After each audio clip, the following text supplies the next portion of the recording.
De noordelijke derby tussen LDODK en DOS 46 begint met vertraging.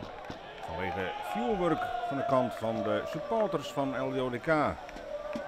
Maar na een paar minuten, wat de mist oplutsen is, kan de wedstrijd uiteind en docht blijken dat beide ploegen nog net echt heel zuiver zitten.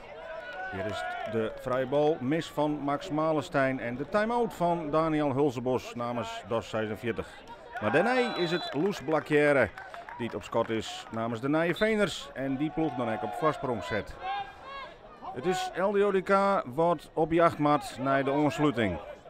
Ook in die ploeg is het wat ziekjen, wisselingen in het vak en dus nieuwe combinaties die het elkaar fine matten.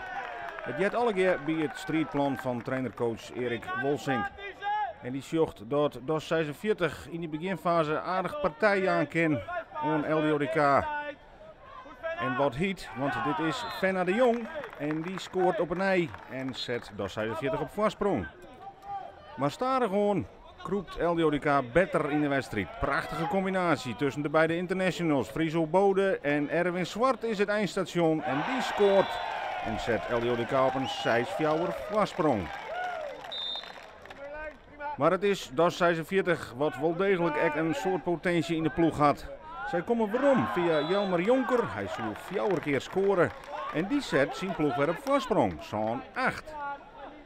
En dan is het de slotfase van de eerste helte en daarin jouwt LDODK extra gas. De scores vallen makkelijker en daar is de tweede international Marjolein Kroon en die zorgt voor een halve 8 tussenstand die het skoft. In de tweede helte is het eerste woord weer aan LDODK. Goed aanvangend werk en daar staat André Zwart. Die is toek. Hij zal ook 4 keer scoren. En LDODK rent uit naar een marge van maximaal 6 goals verschil. Maar nog is het net dien. Want DOS 46. Die ploeg is taai en hek het weer aan. Kim Petersen van aanstaan.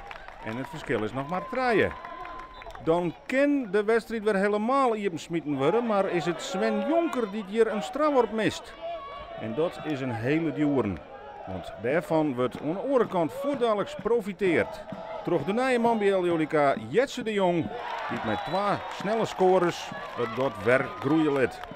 Het laatste woord is dan aan Erwin Zwart. Hij bepaalt de eindstand op 22-18 en LDODK wint deze derby. Ja, je doet jezelf tekort om dan die mooie kans dan niet te maken. Maar ja, dat doet niemand expres. En in die fase moet eigenlijk elke bal erin. En dat lukt natuurlijk niet altijd. En uiteindelijk verlies je hem dan met 22-18. En nogmaals, dat is wel terecht. Alleen ja, het is wel een beetje het is wel wat zuur.